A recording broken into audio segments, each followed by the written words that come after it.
Bandwidth for Cincinnati Soccer Talk is provided by Cincy Shirts. Get your locally sourced FC Cincinnati MLS merch today by heading over to cincyshirts.com.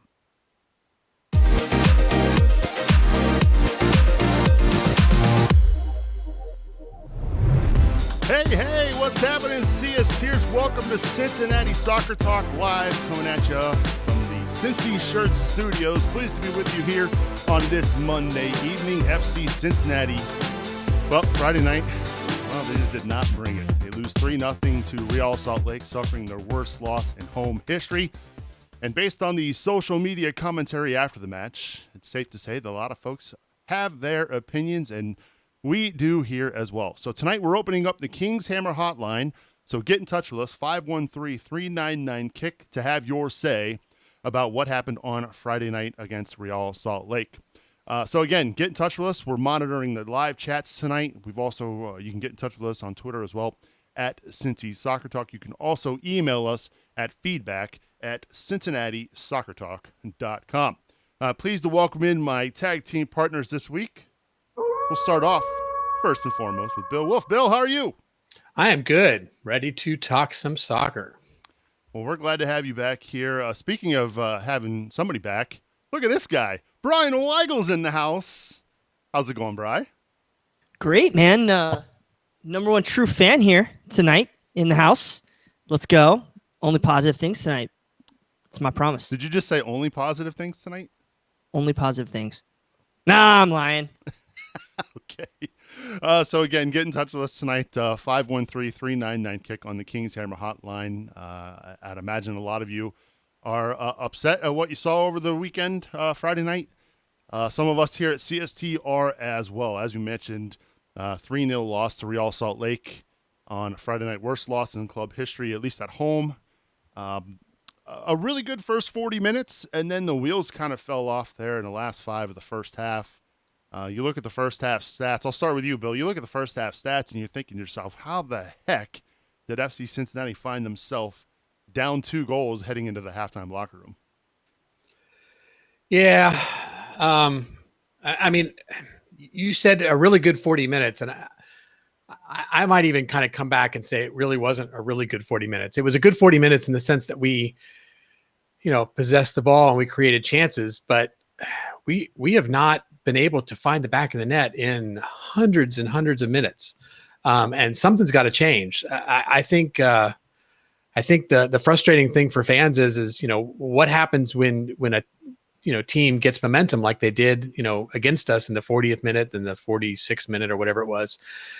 At that point you're in trouble, and we're just not getting that opportunity to get that momentum. We're not finding the back of the net. We're not getting a chance to get the excitement that we need to win these games. I mean, we're just kind of lackluster in the final third. Amen, Bill. Thank you. So everybody keeps saying we dominated through the first 40 minutes. Well, first of all, I didn't say dominated. So no, not you. Okay. Not you. There's other people that have come out and said we dominated the first 40 minutes. And I will say this. Progressively through that first 40 or so, Salt Lake, no pressure on us, let us come down the field, and then they would, can creep further into our area, further and further, and then time was like 27 minutes. If you go look from the game 25 minutes on, our back four was under a considerable amount of pressure, and as we know, we've had issues kind of distributing out of the back this year. We really weren't able to link up. We pushed the ball wide to, I would say, our fullbacks / wingers, even though we really don't have too many wingers. And while we got up the field and got corner kick chances and stood over the ball a lot for free kicks, even though that possession percentage was high, I still don't feel like, as what kind of Bill alluded to, that meaningful possession, that final third really didn't amount to anything this game. Yeah, the stats are a little bit misleading when you see 70% possession in the first half, and really, how many chances did FC Cincinnati have on goal in that first half? In total, on the evening, 13 corners, 28 crosses, and 1 shot on target for the orange and blue, compared to Real Salt Lake's 10 shots, 7 of those being on target, Bill. I mean, yeah. Oof. Yeah, and I think if I remember the stats correctly, we had 8 corner kicks in the first half. So, to kind of put it in perspective, when we were, quote, dominating in the first half, when we had 8 corner kicks, you could see that we were pressing down the field. We were getting some opportunities. They were clearing it off the end. We were getting our set pieces. In the second half, when we're down 2 goals, it's like we're getting less opportunities. And that to me is a sign of sort of, we lost our momentum. We're at home, we're down 2-0, and the team just, there isn't anything there. I mean, we can't let teams come in and own us at Nippert Stadium. So tangibly to that point, it's tough to get into that momentum and the guy's mindset and everything. What I did really see on the field was that the pairings on the wings, on the left side you had Duplan and Lamont, on the right side you had Powell and Cruz, and these pairings on those sides of the fields really just didn't feel like there was much chemistry, much mesh. I mean, it'd be 1-2 passes, long ball to a hopeful Maddox or a hopeful Safe. And sometimes we get a corner, sometimes we didn't. And I feel like that was really where we kind of let ourselves down is sometimes we get that 1-2 pass. And when it come time to hit that main ball, either Powell would shoot it 40 feet over the goal or Duplan would take too much time trying to cut the ball over onto his right foot. And we could never get a meaningful shot or meaningful chance with numbers on our side. So those are things that we'll need to improve on. We keep saying the chemistry throughout this whole season will get better, but at some point, Duplan's really, he's playing out of position. Powell, he's not our first choice right back, in my opinion, and which is kind of tough considering he was the linchpin going into that right side of this year. So those are things that we are big question marks going into this summer for Alan Koch. So. Yeah, I agree. And I think that, the other problem we have is, like you said, Duplan playing out of position, he literally has no left foot. I mean, he can defend back there, but every single time he goes up the field, he's immediately going to cut it back. There's no ability to use his left foot, and it becomes very predictable. And as you said, the chemistry is not there. I mean, there was a point where we were playing Garza on the left back and Safe as a left wing. I thought those two showed some chemistry. And I think when Duplan and I don't know if it was Mane or if it was Cruz, but on the right side showed some chemistry. And now, we, to be fair to this team, there's been a lot of injuries and other issues that we're dealing with. We're moving players around and the chemistry is being disrupted. And you can see that on the field. They're just not in sync. There was several times where, I could see, Safe putting a through ball, expecting Maddox to run into it, and Maddox expecting something completely different, and a lot of frustration between the players, which obviously doesn't help either. So, absolutely, hit the nail on the head there. We're talking primarily here, and offensively, this team has struggled in the final third. I mean, as Bill said, it's been hundreds of minutes since FC Cincinnati has scored a goal from just a run of play. I mean, if you take away the penalty kick against Sporting Kansas City, it's even longer. But we're talking about the offense, but I think the big issue we're kind of facing now is this team was built to be defensively solid. And I don't know if that's due to injuries on the back line. I think we all expected Greg Garza to be your starting left back. When he's not your starting left back, that causes some problems clearly with his back four. Again, with the injury history that Greg Garza has, I don't know. I guess I was hoping that there was more of a plan in case that happened, which is what we're seeing now and what we'll see later on if he's called up to the U.S. men's national team in the Gold Cup. But when we see what happens when Greg Garza is not in the lineup, Bri, how much that changes the dynamic there in the back four. Let's not act like he's the best. No, I know. Defensive left back, right. But I get what you're saying there. I think it's also been a little bit of letdown of how our D-mids have been exploited, especially on the counter. I think that second goal, both actually 3 players. You had Duplan, then you had Bertoni and Yoa on the offensive side of the ball when they countered, and it really led to some exploitation of that back line. So I think we still got to figure out those positions. But man, I'm telling you what, when I don't see Duplan run back hard to track back on that second goal, I don't see Bertoni really running hard. I see Yoa and Cruz, blazing to try to get back. I think there's something to be said there a little bit about mentality. But yeah, I mean, I think that there's with the personnel we've had, with the amount of D-mids we had, with the all all league. I guess several of our defensive players have been all league at one point. We would have expected this to be more cohesive and better. But we're not set up that way with our tactics. We're pressing, we're trying to possess the ball, we're trying to get up the field. Whereas in that Revolution game, we were sitting back a little bit, absorbing the pressure, and then doing what RSL did to us this weekend. So I think there's something that needs to happen there with the team and the coaching staff, and basically say, okay, if we're going to attack at home, this is what we do. If we're going to be on the road, we, like we did in LA, we absorb that pressure and then exploit it. So I think there's the coaches and the players are the coaches are telling the players to do several different things, and that might lead to some of this confusion right now. I think people get confused a little bit too. I mean, we go to LA and they're arguably the best team in the league right now. They're decimating clubs left and right. We go there away from home and we come up with a point, and people think, wow, this team is really got it together. Then we come home and we look like we don't. What was Atlanta. that? We lost. Are you talking about Atlanta? I'm sorry. I thought you were talking about. I'm sorry. You're right. Atlanta. And then we went to LA. We lost, but it was by 1 goal, right? Two goals. Yep. Okay. I don't count the second goal. Bill, you don't drink, man. Come on. I know. I need to drink more. No, but you're right. I actually count that as a single goal because we were pressing at the end, and right. we gave up a goal in stoppage time. But you're right. I kind of tend to forget about the second goal. But you're right. We go to Atlanta, we get tied. We go to LA. We have a favorable result there, in my opinion. It's a loss, but it feels a little bit like, as people were calling it, a moral victory. Then we come home and we're kind of high on ourselves, and we look like children, sort of, and people don't understand what's going on. And I think at some level we're not set up to play a team like Real Salt Lake, and I think that's been part of our issue.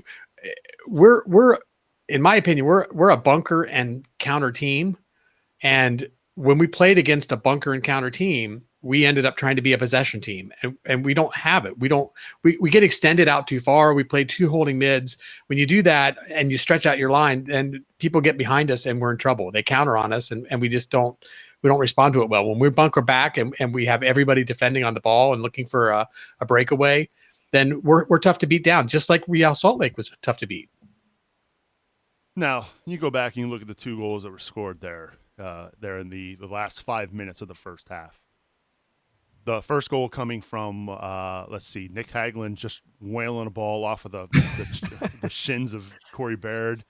And then just bad defending there on the goal. I mean, Spencer Ritchie did what he could, took a point-blank shot to the chest that just glanced right back to the perfect spot. And in the second goal, I mean, Alvis Powell is running along with, I believe it was Baird there at the top of the 18.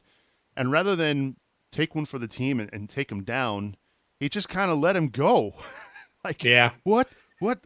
How? He had a hand on his shoulder even.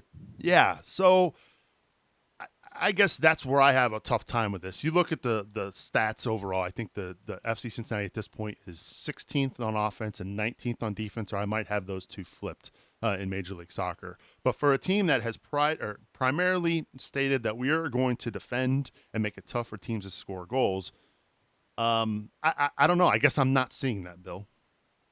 No, for sure. And the stats, you gave, I don't know the exact numbers either, but I looked at them and it's in that ballpark. We expected going into this season that we were going to be, people might complain that it was boring soccer or counter, bunker and counter kind of soccer. But, the expectation was to go out and win games 1-0, maybe tie some games 1-1 and occasionally lose some. But, we were expecting very small score lines because we weren't expecting a lot of offense and we weren't expecting to get scored on a lot. And the reality is that we're still not scoring very much, but we're also giving up a lot of goals compared to other teams out there. And for the team that's supposed to be built on defense, it's concerning for sure. Brad, well, our efficiency rate on the offense is poor. I think we're like the 7th worst team in finishing quality chances. So that's something that, of course, without Audi, we need to absolutely be better. But how many times has Lamar or Maddox put a ball off the post? So we got that there. I mean, they are with.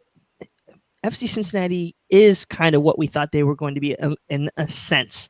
We're 22nd in average possession. We're 23rd in passing. We're 23rd in shots per match. So there's things that need to be better on those sides. Let's not forget, though, in terms of fairness, Alan Cruz was like punched in that face on that first goal. So I think there was a little bit of a hesitation there with some of our FC Cincinnati players. But I think it's that second goal where was it Johnson who scored the goal? Yep. He was unmarked, and it was. I mean, DePlon was like 7-8 feet away from him, just watching, and you're just like, come on, man! Like I watched that replay 10 times. I'm just like, what are you doing? Just see the guy. He's right there. He's their striker. You don't give him that space. So, I think if we would have scored on one of those first, corner kicks in this game, I think we would have felt a lot better. We would have played a lot better, that mentality, but we just kind of opened ourselves up with the inefficiencies. And I don't know.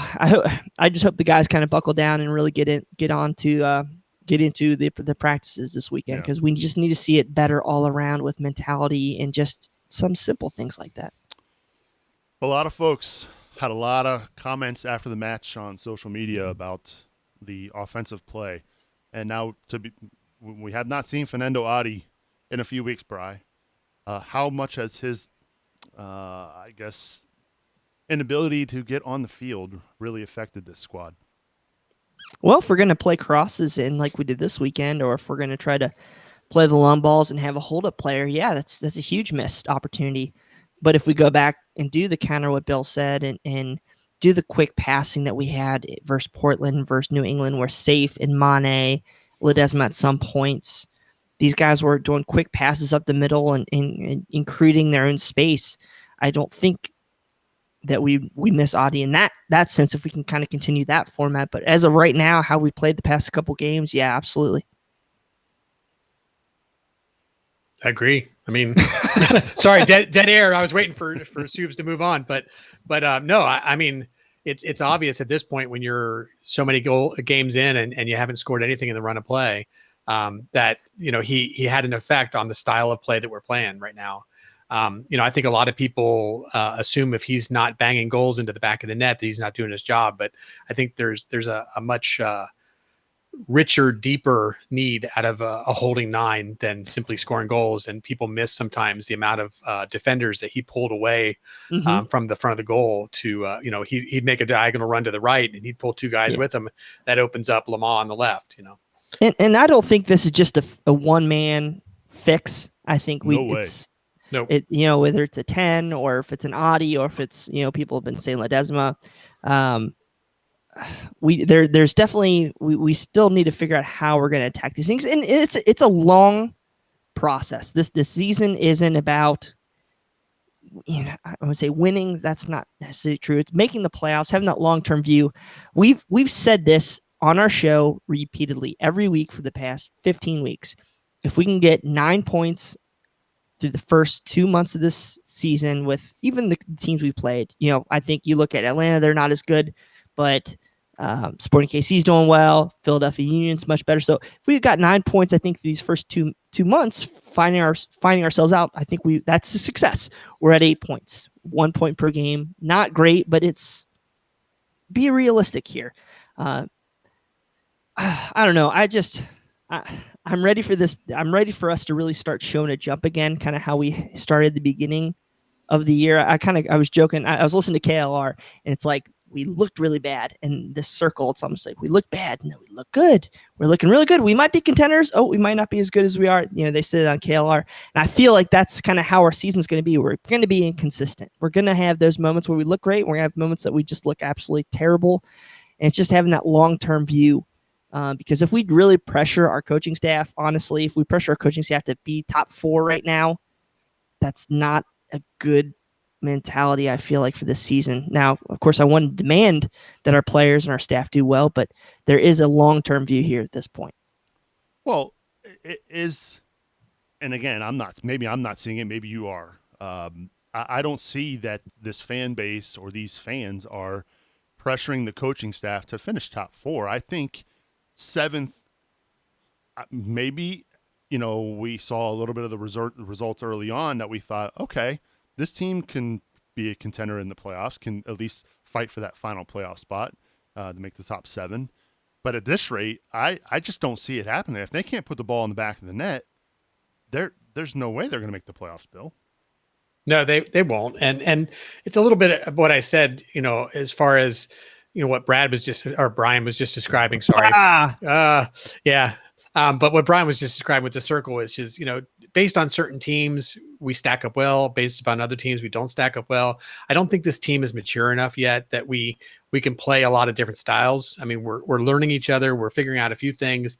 But, as soon as we stack up against a team that's a little different, or they force us down a little bit different path, I don't think we have as much tools in our toolbox, so to speak, to play against certain teams. And we're just going to see that we're going to struggle, and we're going to think that we're doing really well when we beat a big team because we stack up well against them. And then when we play a team we expect to win and we lose against that team, we get frustrated. That's going to be the season. Yeah.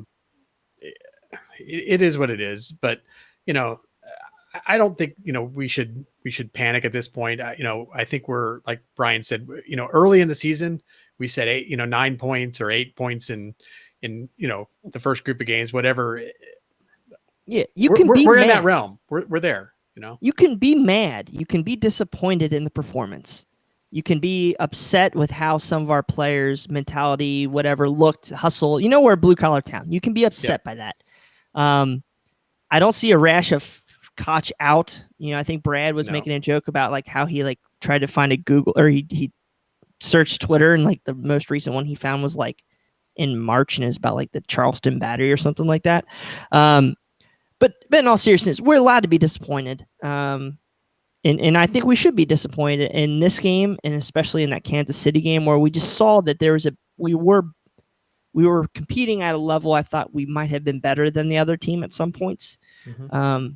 But yeah, it's just these are and we're disappointed because we played well before, and we know we can do better. Yeah. So, and this game felt the same way. I mean, in the first 40 minutes, it felt like any second we were going to get a goal, and then we gave up 2, and at that point, it didn't feel like we were going to score anything. Yeah, so, if we would have linked one pass, that's really what it would have taken.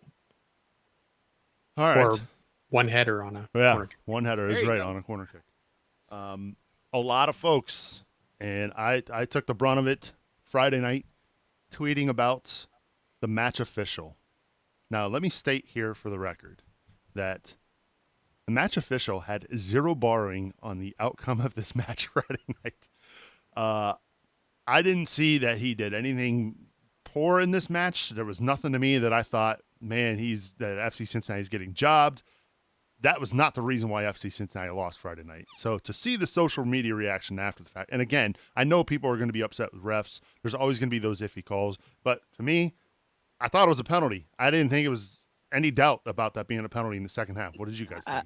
No, it was a penalty, but no, he did not have a good game. I disagree on that point. He did not have a good game. He did affect the outcome of the game. We were getting clocked at some points and not getting called, and then we have a ticky-tack, and then we get the ball brought back. So, especially with Cruz getting clocked on that first goal, I think he had a weak night. Well, wasn't a Guido night? Wasn't a Guido? That, dude. I'm just saying they reviewed crap. It's crap. He got clocked. Yeah, I don't know how far the VAR reviewed back, because I'm with Bryan on that first goal. To me, that was hand to the face. I'll be very, very interested to see if there isn't an announcement from the MLS midweek where they say, Real Salt Lake player fined for hand to face, which they do every week. There's usually about three or four fines every week where somebody basically hits somebody in the face and they end up fining them later, post match. And I think we're going to see that for this one. It was pretty clear in the replay. The question is, does the VAR go all the way back there? Because it was a good distance before that. Yeah. He probably looked at the final build up to the play, and at that point, it was obviously a goal. I mean, there was nothing incorrect in what they did. There was no offsides or fouls or anything in the goal itself. We didn't defend well. I'm sure that the VAR probably saw in the run-up that a player had gone down and went back and looked at it. And they even said during the broadcast that VAR did go back and look at it. So Yeah, but they've also said in the broadcast that they don't get a chance to see what the true. actual VAR is looking at. True. So But let's be fair, though. I mean, the ref did not concede those 2 goals. I mean, come on, guys. no, I mean the ref didn't concede the 2 goals, but certainly if the first goal doesn't go in, does that affect the outcome of the game? Absolutely. I would suggest that potentially the second goal doesn't go in as well. Mentality wise, we switched off after the first goal. Yeah. A lot of people upset about the back pass rule, which that was fun, giving everybody an education on the rule itself on Friday night. I was 100 yards from that play, and it was obviously not a back pass. I mean, the rule is it has to be intentional, and if you watch the replay, he does not intentionally kick the ball back to his goalkeeper. So yeah, I watched the replay as well. It doesn't even hit his foot. Oh no, it touched his foot. He took it off the side of his foot to try to basically turn it. Yeah, and it glanced off his foot rather than stopped off his foot, and it just went sideways, and the keeper ran up and grabbed it.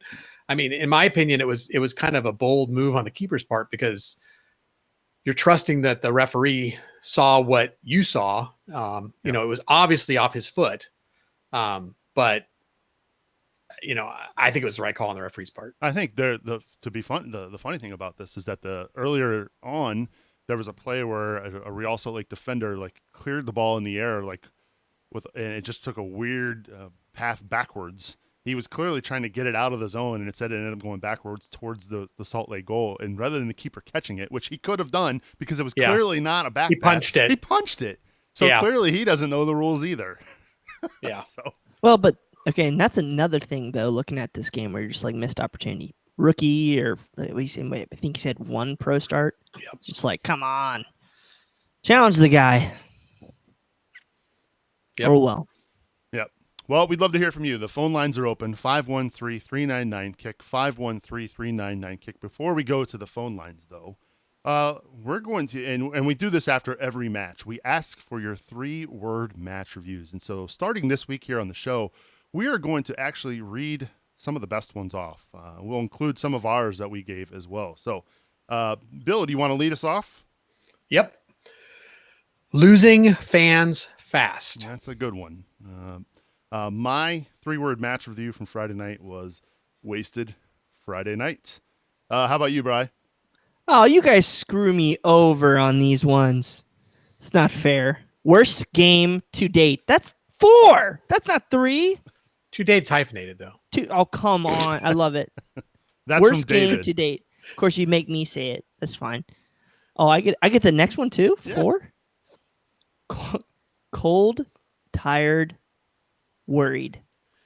All right. Thank God he didn't make me say moist. That was from Joe. How about you, Bill? AJ gave us scrap the process. And then another one. Love it. Another one. Yeah, very creative, I thought. I want to make shirts for that. Susie shirts, get on that. A true fan would do that. Despicable in the front, scrap the process on the back. There you go. Oh, those would sell. We should do a They charity. would. You should do a They charity, would. actually. From Sheed, we have can't take corners. Ouch. Yeah. Beat the first guy. Sorry.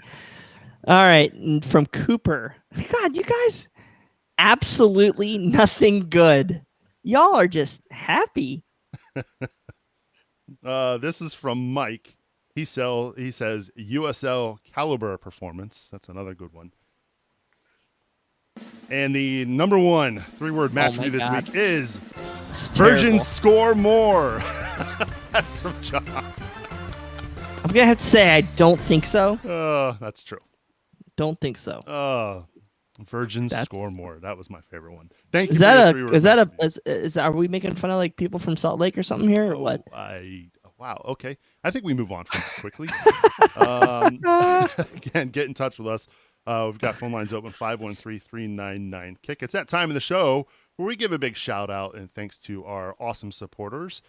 First to Kings Hammer and Tim Bronsel, Matt Adamchick, Mama Subes, Brian Malone, Jamie Smed, Jonas Tom, sorry about that, Jack Emery, Mike Bowman, Kathleen Francis, Jesse King, Teresa Everidge, Matt Imholt, Matthew Long, Joe Coling, and Tara Mullins. Thank you so much for your support of Cincinnati Soccer Talk. We really do appreciate it. To learn more on how you can support the show, head on over to CincinnatiSoccerTalk.com/support.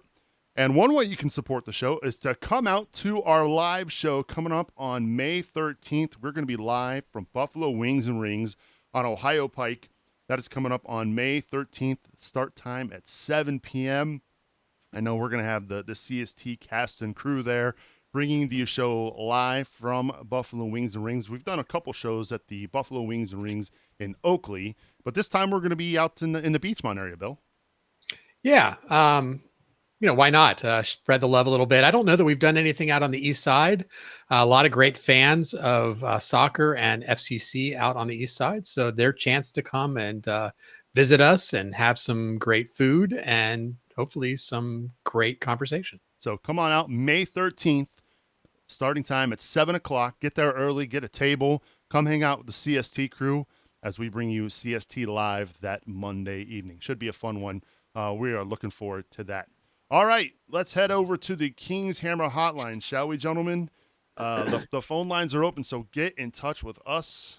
Starting us off tonight, big supporter of the show, Matt Long. Matt, welcome to Cincinnati Soccer Talk. How are you?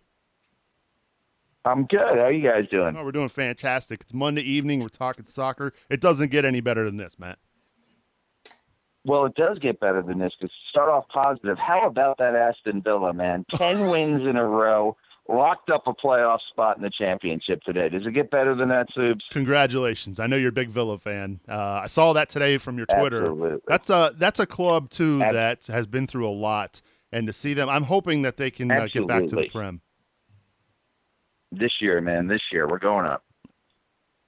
Now on to our lovely little club here. Sure. And we're an expansion team, and we're going to go through cycles like this for the whole year, and everybody's just got to get used to it. We had a great showing out in L.A., and Bill was right. That last goal didn't really matter. We played them for, 92 minutes. We gave up one goal. It was a great night, and we come home and we lay an egg. And that stuff's going to happen all the way through the entire season. We're going to have good nights. We're going to have bad nights. It was really frustrating watching them, watching them on Friday night. And, I mean, they're just going to be up. They're going to be down. There's still stuff to be worked out here as we go through. But, I mean, folks that are sitting there thinking that if we change the manager, it's going to get any better. If we do this, it's going to get any better. It's just a ride that we're going to be on. And somewhere along the way, we picked up this idea that playoffs are a realistic, goal for an expansion team. I kind of look at playoffs as not just a cherry on top, but it's also the whipped cream, the nuts, and the chocolate sauce on top of the sundae. This is a year for us to go ahead and get adapted into the league, to get better. If we make the playoffs, fabulous. But that's a super, super stretch goal, man. Well, let me ask you this, Matt, because obviously we've seen them get some good results. We'll call LA a good result. I would, at least, on the road in a tough environment. Yeah. First time playing there. We thought Portland was a good result. That's starting, although they won over the weekend against Columbus, so maybe it is a better result than we thought. Portland's also on the endless road tour too. Yeah. So, but if you were Alan Koch and you had the magic wand, what would you do to fix this? What needs to be fixed? I think two things. One, we need to get Adi back one way or another. I don't know how that's going to play out. That's outside of his control. And two, we need to be able to get our wingers or whatever we're going to call them on the sides. Somebody's got to be able to put it into the box. I think that's what we saw the other night. We talk about that last pass not being there, things not getting there. We had loads of opportunities with the ball going forward, but we couldn't drop it into anybody the entire first half. Those first 40 minutes, I think everybody's we were getting frustrated watching it. I'm sure the players were just going ahead and playing it. And we can't drop the ball into the box where we need to. Fair enough. I like it, Matt. I like the positivity. We appreciate you starting us off tonight. You take care. Up the Villa. That's right. Up the Villa. Thanks, Matt, for calling and getting us started here on the Kings Hammer Hotline. Brings up some good points, gentlemen. Bill, do you have anything to add there? Yeah, I mean, not so much to add, but more reinforce. I think his point about the wingers is interesting. I'm not even 100% sure if sometimes it's not about being able to get the ball in the box, but choosing to put the ball in the box. There was a lot of times where it seemed to me that, we'd have a player come down the left or the right side, this was their opportunity to try to put the ball into the at least the 18-yard box and try to make something happen. And instead, it seemed like they'd almost want to cross it to the other winger. It was like they were adverse to putting us into a scoring situation. So they were trying to give the ball to somebody else. It was long balls all the way over the top. And I think some of these long crosses that we are starting to do, you're almost starting to get to where you can just see the player and know that he's going to make that long cross. And I'm feeling like the team is starting to become a little predictable as well. And that's something that I noticed with Real Salt Lake more than I've noticed with any other team up to this point, is they actually seem to have players kind of waiting at times, like expecting a ball to be crossed to a certain point, and then they would come in and intercept it. We passed it to them enough times as well, but on top of that, it seemed like there was also this sort of predictability to some of our passing that allowed them to wait and pick off crosses or passes or whatever you want to call them. Well, we are playing one of the best young D mids in CONCACAF as a winger right now, so if that makes you feel warm and fuzzy right now.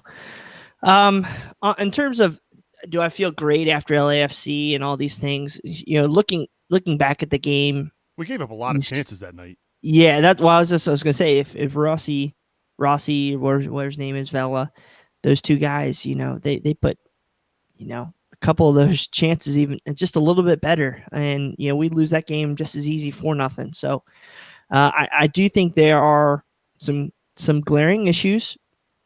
I don't feel, I kind of agree with Matt. I think week 5, I'm like, okay, I think we can get to the playoffs right now. We'll see, but yeah, but I do agree with that call, is saying we do need Audi back. Yeah, he's not going to be the golden goose, but he can't hurt this team. I mean, and realistically, you look at Pozuelo and all these new offensive players coming in, and put your $2 million man up front. It's going to be better than most chances. Yeah. I'd have to say. And that goes to say, if you think about it too.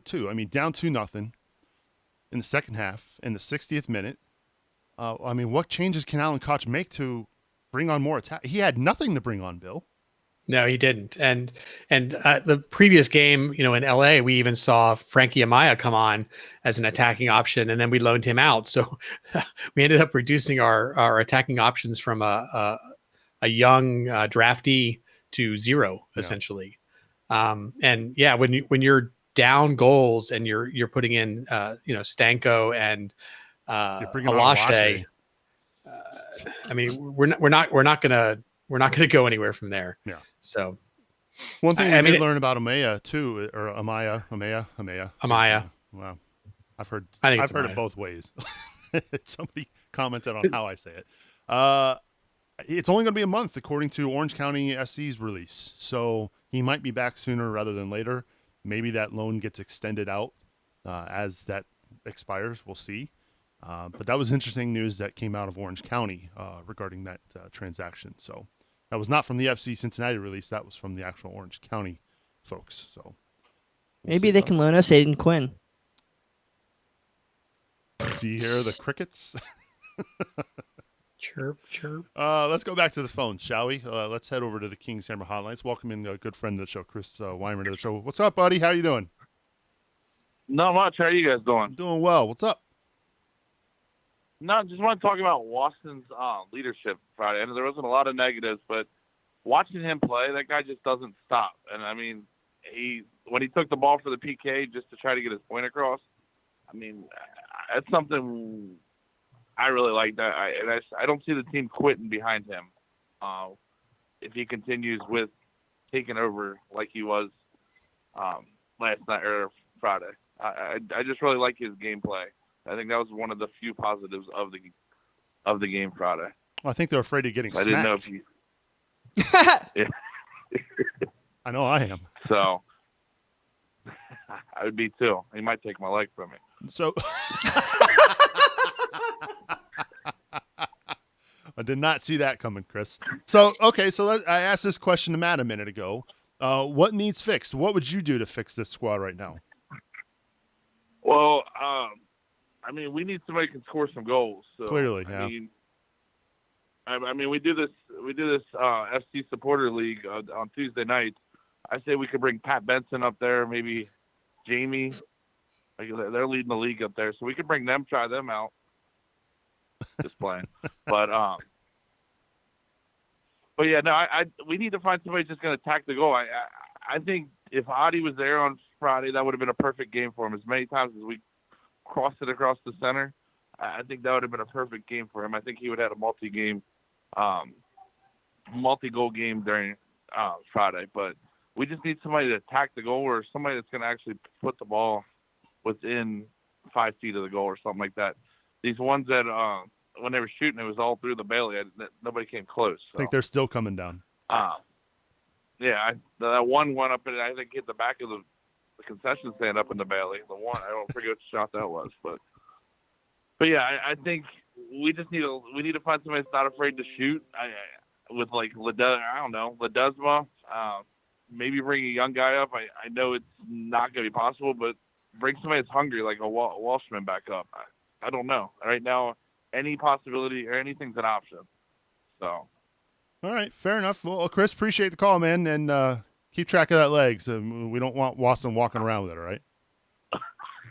All right, I'll see you. See you, buddy. Honestly, though, if we played like a decent team this weekend, like Red Bulls are terrible right now, and they're going to be having Thierry Henry most likely, which we'll talk about. But like if we were playing again like a LAFC, this would be a game where I would just throw like Seattle almost like throw out Nazmi, throw out Bone, and say, you know what, you jokers, let's let these guys try, and if they do it, they earn it. I agree. I think there's some messages that can be put out there right now with some stuff, but again. Are these guys always being put in the best positions to succeed? So I think that's where some angst comes in the fan base. Like what I mentioned with you is we have a great D mid playing winger, and Maddox is a decent striker, but not. I mean, he's not a leading guy. So there's a lot of questions out there and a lot of things that we still have to fix. Well, get in touch with us, 513-399-KICK. We've got phone lines open, so get in touch with us. You mentioned Thierry Henry, Brian. I saw something today come down the pike that the Red Bulls shot that down. That is false. That is not going to happen.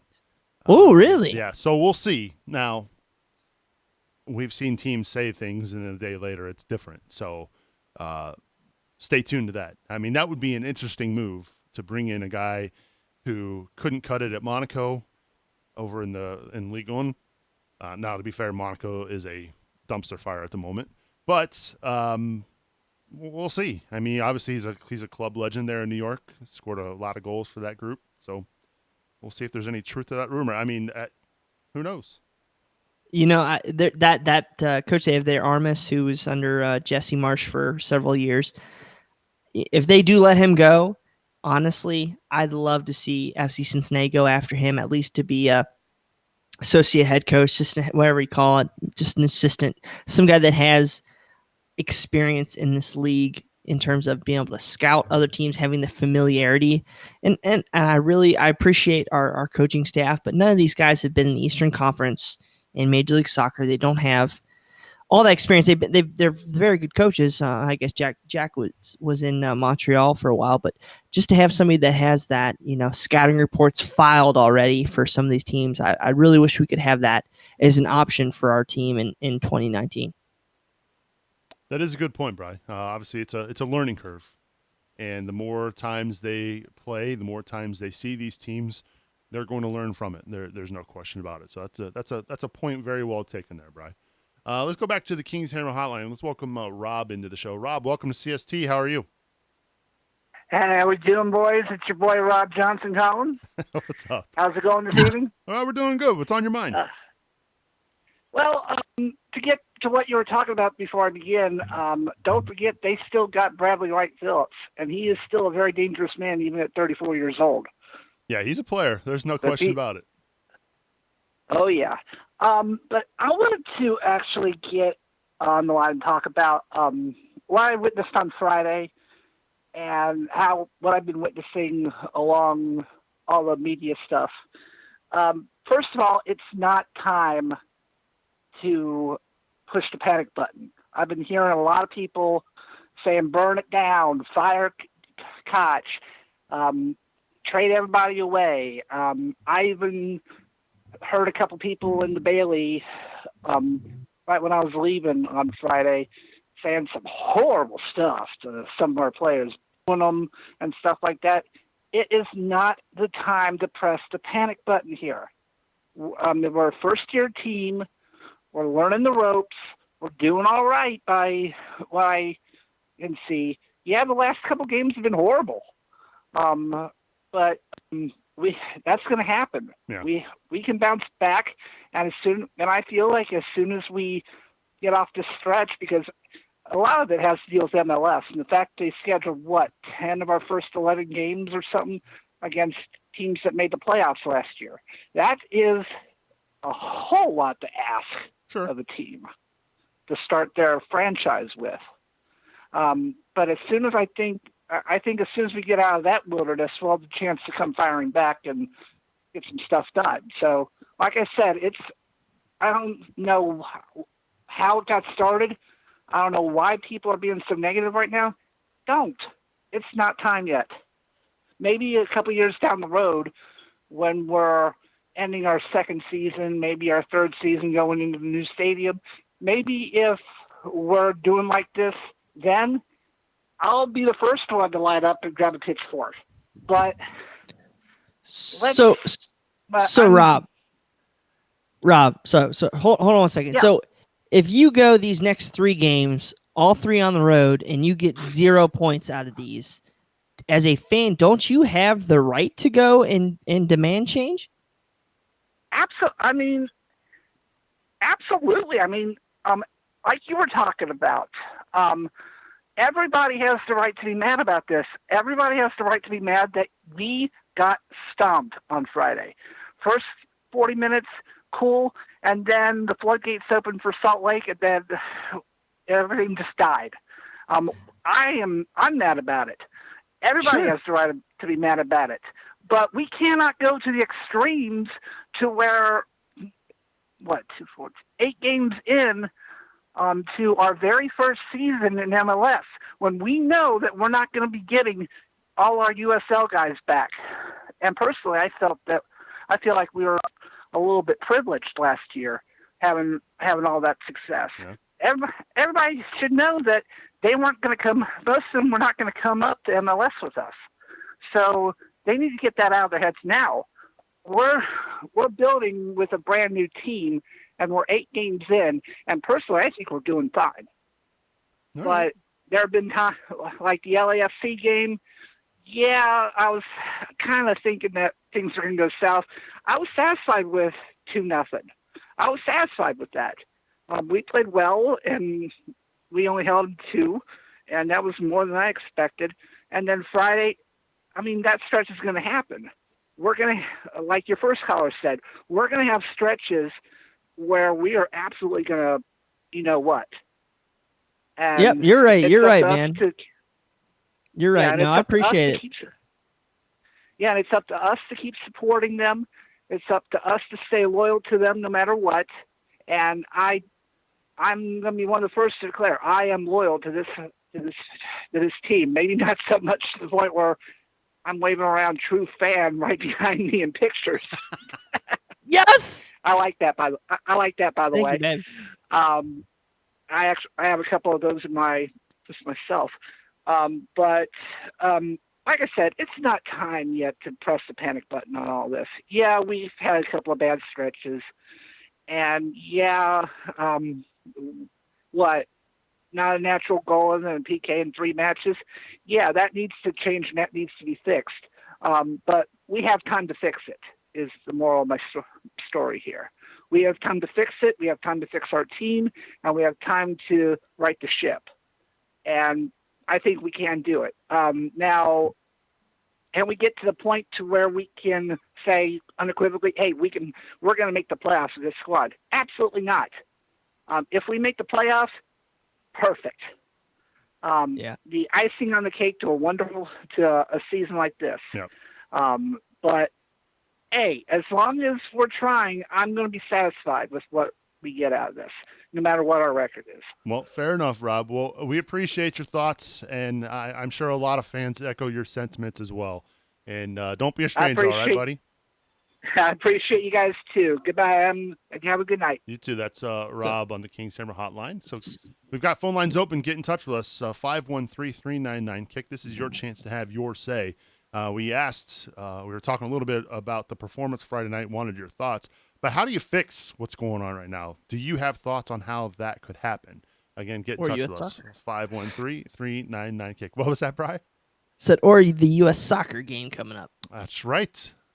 The widely reported U.S. men's national team match coming up on June 9th. First reported by Cincinnati Soccer Talk many weeks ago.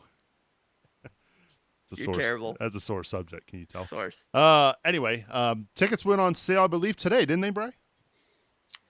You know, you'd think I'd know that, but actually, no, Brad, I was on sales call, so Brad hooked me up today. Appreciate it, brother, getting me in the Bailey. So, no. Is it still called the Bailey, even if it's a U.S. men's national team game? That's what they put on there. I think everybody in the quote-unquote Bailey who's not a member of AO gets to start on Tuesday. Yep. So that'd be cool. But now I'm more pissed off, though, about our beloved underachieving U.S. men's national team players asking the U.S. Soccer Federation to move the game out of Nippert. That kind of pisses me off a little bit, Subs. Well, I'll be honest with you. I'm the Debbie Downer of the group, and I'll fully admit that.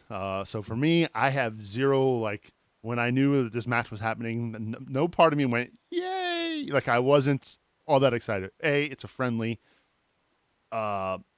So I wasn't all that excited about it. Everybody else, you're entitled to your opinion, and that's fine. But yeah, and then to add on to the fact when I saw the news that the Players Association for the U.S. men's national team kind of came out and said what they said, that even dampened it even more for me. Like, oh, great, they don't even want to be here. So why should I be excited? So the thing that pisses me off a little bit about this is that, like, legitimately, like, they attempted to move this game, and then they throw it back. I think the quote was like, "This was for hold on, let me find it. We don't know if the field selection are being made to reward an MLS owner or to seek a venue where fans have been supporting their MLS team in significant numbers, but it appears that there is some sort of economic motivation or a deal with MLS or a lack of understanding about this whole thing." It's like, that's crap. Like, there's another point where they're basically talking about basically this doesn't grow the game. It's not this game's not advancing the interest of sport for the players or fans in America just because it's on temporary turf. Where the hell was this statement when Copa America Centenario came to the United States and they played on they played in New England, they played on Seattle. Yeah, they played in Century Lake BS. And I think it was a qualifier, right? I don't know if they had a qualifier in there or not, but I just think it's this, this pisses me off because I want to love these guys and I want to do so much to support these guys, but they do nothing to make me really want to go out there and throw money at them. I'm going to go there because I want to show that Cincinnati is a great market and we deserve more of these games, but I'm not going to boo the guys, but golly, I mean, this is another bad look for these jokers who can't even make a World Cup and win a game in Trinidad. And I know it's different players now. I know the culture's changing, new head coach. And yes, they've had an interim coach for a year, but this just pisses me off. I mean, okay, they were talking about injuries and all this stuff. And okay, does the temporary surface, is it perfect? No. But my goodness, they played games in like Navis and St. Kitts or the Grenadines or whatever on rugby surfaces. So don't tell me that this is the worst surface you ever played on. It's all about bargaining for their collective bargaining agreement coming up to make more money and to dictate the game in the next couple of years. So this leaves a bad taste in my mouth that they're trying to poison this game. And if they really do try to act on it, I'm not going to forget that. I really encourage U.S. soccer fans to not forget this, that these guys really aren't for us. They're for themselves. So, and that might be harsh. People might disagree with me on that. So whatever. I mean, do we actually know if the players have complained about it, or is this? Yes. So this was from Bradley, Guzan, Stefan, Trapp, Tyler Adams, and one more. So Adams and Trapp have played on turf. I mean, so would they rather play on turf? It's a lot cheaper for us. Hell yeah, I'd rather. Yeah, come on. Well, who has to foot that bill? Is it U.S. Soccer or is it? It's not I FC Cincinnati. believe I believe it's split. So if they were really concerned about this, like if they legitimately were concerned about this, I really feel like some of the more veterans, the Josies and the Bradleys and these guys would come out and literally say, man, I'm playing, 40 games this year. I'm playing in the heat of the summer. And, this makes me a little worried about my career. Just how they put this out there, not even acknowledging the great fans of Cincinnati. This totally feels like just a way for them to get more money out of the Federation in the future, more whatever they're fighting for. And, they're using us as a ploy here. And that just is, and I'm sorry if we lose our PG rating, but that just pisses me off. And I get they don't want to get injured. Really? Do they really not trust Cincinnati? They really not trust U.S. Soccer's going to put them in a – do they think that they're going to put them in a bad situation? I don't think so. People are going to disagree with me, whatever. I don't think there's any players right now that are good enough that they can say, I'm not willing to play for the U.S. men's national team if you play at this location, because we're in turnover period, in my opinion, looking towards 2026. People brought up Pulisic. Dude's not even playing. Yeah. Yes, he's a great player. Yes, he's going to Chelsea. But again, yeah, I agree with you. Who's really in a position to be like, I'm not going to play. I'm going to sit this game out. So what is Brad Guzan worried about? He's playing goalkeeper. He doesn't have to run on it. He's a hack. Right? Yeah. Now, I'll tell you what. Did any of y'all see the video of Philadelphia this weekend? The goalkeeper literally yanking out a piece of their grass. So don't tell me this is the worst surface they're going to play on this year. Oh, yes, I know they want to play on a completely grass surface, but yeah. What about the grass surface that was covered in puddles that they played in, that they made fun of and lost the game on? Now, we don't want Hawaii situations with the women. That's crap. If it's a legitimately bad situation, I'm going to support you 110%. But trust Jeff Birding, trust these guys. We're not going to do wrong for you because we got a lot on the line here. Cincinnati has a ton on line here. This is our first legitimately national exposure. I mean, we saw this game. We do great things. I mean, this puts us in a chance really to host a World Cup game, or maybe a tune-up game for the World Cup when it comes to our shores. So, I mean, I'm really supporting our opportunity here, and I encourage everybody to go out and buy as many tickets, bring fans.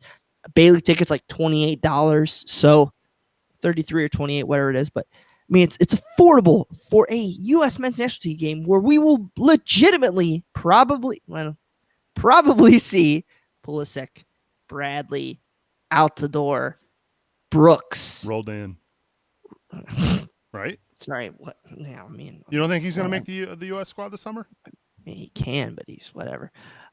We can have that later. We can talk about that later. I might get yelled off. Tyler Adams. Yeah. There's some really quality guys here. And this whole thing, I'm sorry to be on this rant here, guys, but yeah, it just gets me upset. Look, when I saw that too, Bri, I mean, I was like, okay, they don't want to be here. That's not a great look. I kind of, I don't know. We were excited. I mean, I personally wasn't, but a lot of fans were excited. But I'd imagine seeing that makes you think to yourself, well, if they don't want to be here, why do I want to shell out money to come watch them play and give half an effort because they're afraid that they're going to get hurt? I hope that that's not the case. Dude, my wife gave me a hall pass. It's our freaking anniversary, our wedding anniversary. And she's like, yeah, go. It's your first chance. She realizes how big of an opportunity this is for our city, how much it means to me, how much I'm sure it means to plenty of us out there. I've always wanted to see these guys in our city. So I don't want them to get injured. Yeah. I feel terrible if they do, if we put them in the situation where it's just a crap surface. I really hope that we're better than that. I think we will be. Dan McNally, Jeff Birding, all these guys, I'm sure they'll do right by it. Yeah, absolutely. This is from Facebook. Stacey Ann says, let them play at Louisville in the rain. Hey-o. Oh, good stuff. Yeah, I mean, that was finally confirmed this week. So tickets that are not on sale officially yet. If you're an AO Cincinnati member, I believe that's how they were available to be purchased today. So stay tuned to that. I'm sure you'll be hearing all about it over the next few days about those tickets going on sale. So Yeah. Well, too bad you guys aren't U.S. Soccer Federation members like me and Bill Wolf. Oh, come on on. that note, Yeah, Subes doesn't thank- care, so it doesn't Thanks for really leaving help me. much. Thanks for leaving me hanging out to dry there, Bill. Come on, man. Hey, Come on, bro. I'm good. I got my tickets. I bet you did. I'm broke. but I VIP got my- section. Hey, I got Bailey and VIP. No, Very nice. not VIP. Oh yeah. We know you. What circles you run in, sir? Yeah, the VIP is out of my price range, but I did get a couple nice seats for my wife. Oh, good. So. You and Carlos Cordero up there. Oh man, we had a good week this week as far as the Growler Cup goes. Bill, why don't you give us an update? Oh gosh. Yeah, Bill, give us the update. Gosh, Yeah, Bill. Brian. have another drink, Brian. Hey, So this week, third place. yeah, okay. This week was pretty rough. Kind of everybody got pretty elated after LA and was expecting us to do really well. So literally 3 people got points this week. Everyone else picked a draw or a win. Didn't even decide that we were going to get shut out or anything. So, there was no 0-0 draws or anything like that. Nobody expected Real Salt Lake to get 3 points or more for that matter. So basically everybody but 3 people laid a big giant goose egg. So in general, we all start back where we started at the beginning of the week. The 3 people who did score, let's see, one of them, the top score person was some guy I've heard of. Yeah. Mr. Watch Your Tackles himself over there flipping the screen to make sure everybody sees him is the only person to get 5 points. He was the top scorer this week. He didn't quite get it right. I think you said 2-0. Thanks, He's Matthew. still behind his Duplan. mom. What was that? Matthew Duplan ruined it for me. That penalty. Yep, exactly. It's all his fault. But anyway, you picked up a nice 5. That was good for you. And then we had also Brian, who scored 4, and I'm not sure how to say it, Chima John, who also got 4. And those were the only 3. So with that, of course, those 3 advanced and the rest of us stood still. And that actually moved Brian, who is thrilled to death and very excited. Woo-woo. But he has now moved into a 4-way tie for 3rd place, I believe. So he is one of our baby.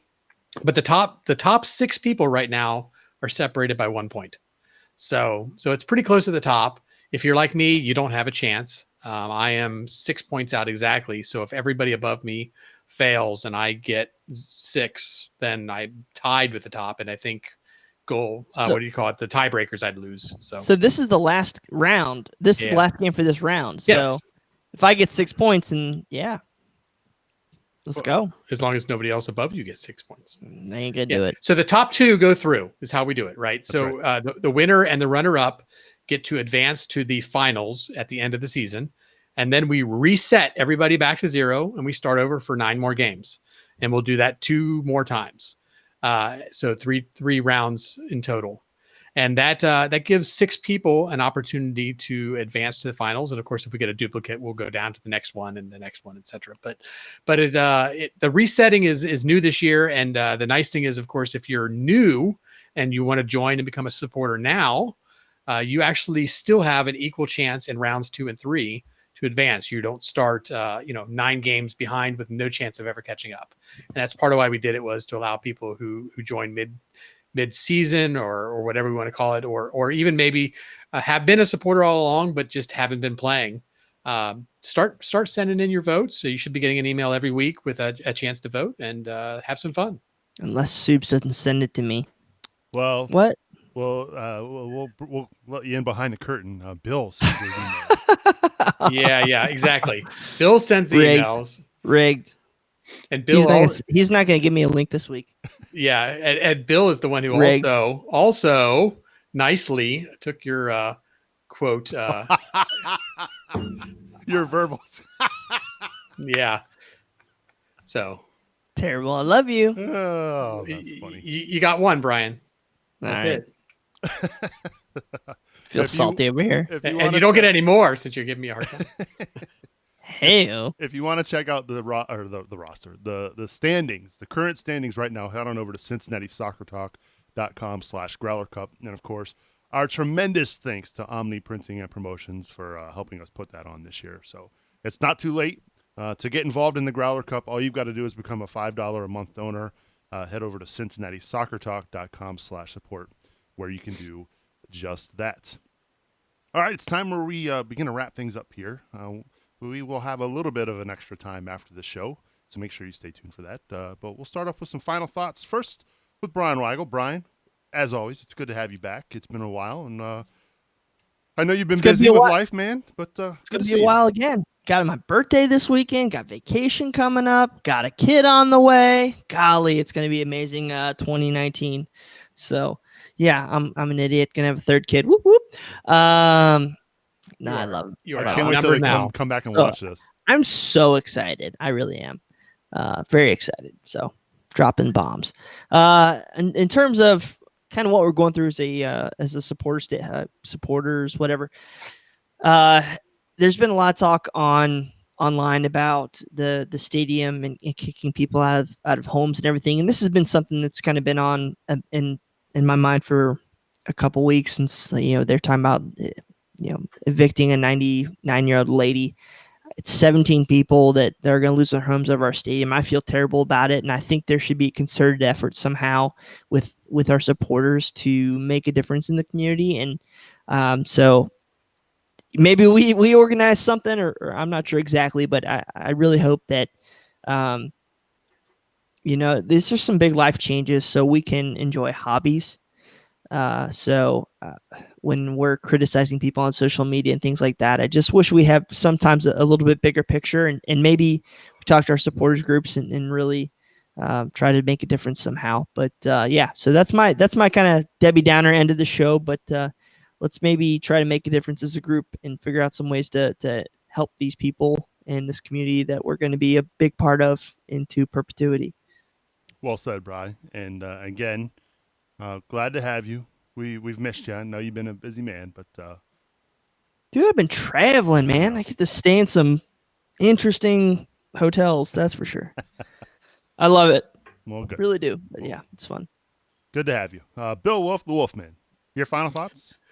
Oh, yeah. So I would say for all of us out here these days, this is kind of like where the rubber hits the road. I mean, we've had successful USL season after successful USL season. We may not have made it, into the playoffs very well, but we did well enough to make the playoffs every season. We've won a lot of games, especially the last season where we just got on a tear.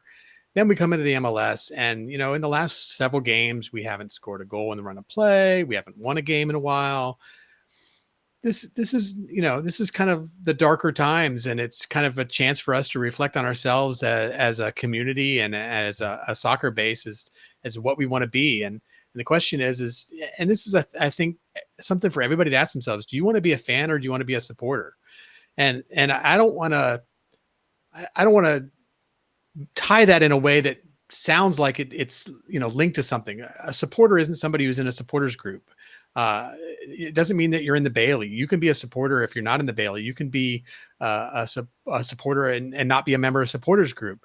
And there's nothing wrong with being a fan for that matter. But the real question comes down to is, when things start to look dark, are you going to turn on the team? And that's not to say you can't criticize them, because we've sat here for the last hour and 10 minutes and we've criticized the team in a lot of cases. And I think it's fair to criticize the team. The question is do you just turn around and just say, these guys are terrible, blah, blah, blah, and, I hate them. And do you walk out when the team's down? Or do you sit there and cheer louder and try to get the team to, to get something out of it? And for me, I feel like the supporters need to be there as loud as they can during the games to be the 12th man.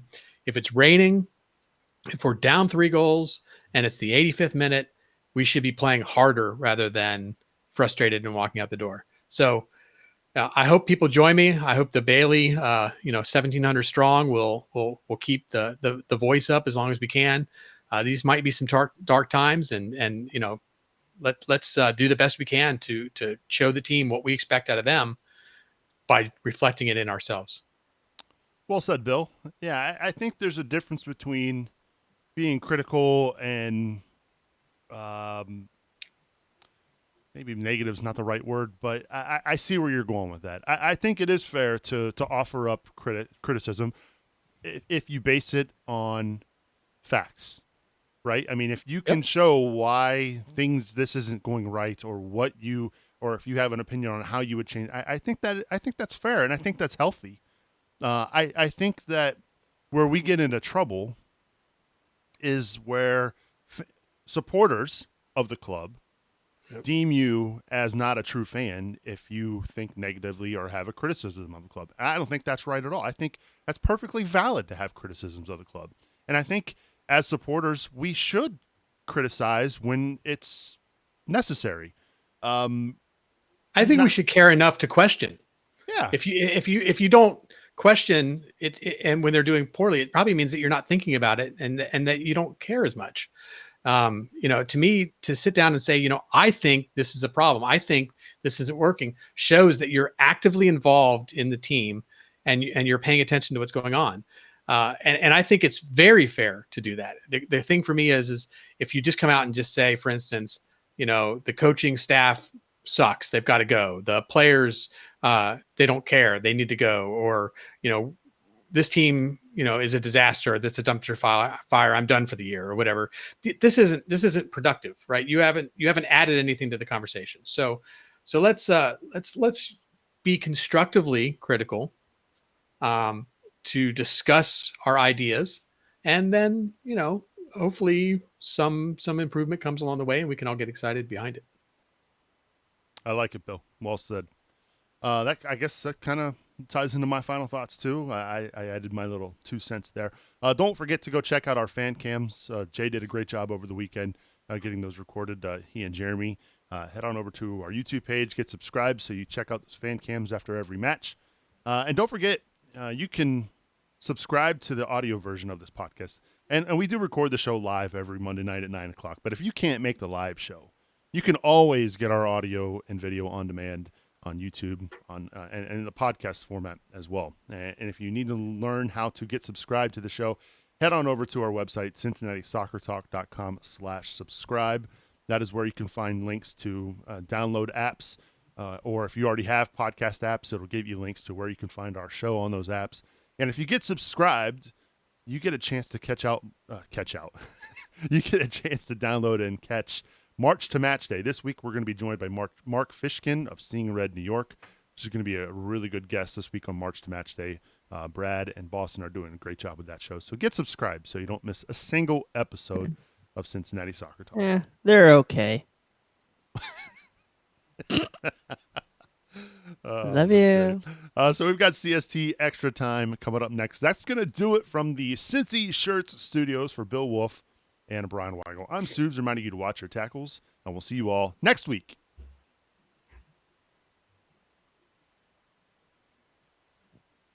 Hey, we're back for CST Extra Time. It's going to be a very short CST Extra Time this week because we didn't get very many tweets. I blame the intern. Jacob didn't do a good job. I'm kidding, Jacob, of course. Jacob does a fantastic job. So let me pull up these tweets here, gentlemen. This is from Olivia. What move would you like made to help improve the offense, whether a trade/loan/change in lineup? Oh, man. I think that if Safe is just a short-term loan and we'd have to make him a DP or move some budgetary stuff around, I think that might be a position we move out and actually bring in a number 10.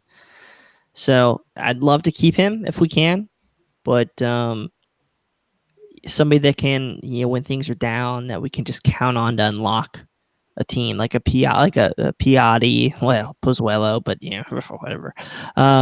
So yeah, somebody that can come in, step in, and do some magic. I would say we need an Audi-like number 9. I can't think of a year yet under Alan Koch where we haven't had a big physical number 9 up top. GB. That's GB. exactly. He's a Happy big, birthday, by the way, Jibby Yeah, Fall. yeah. He's Happy a big birthday. physical number 9 up top, right?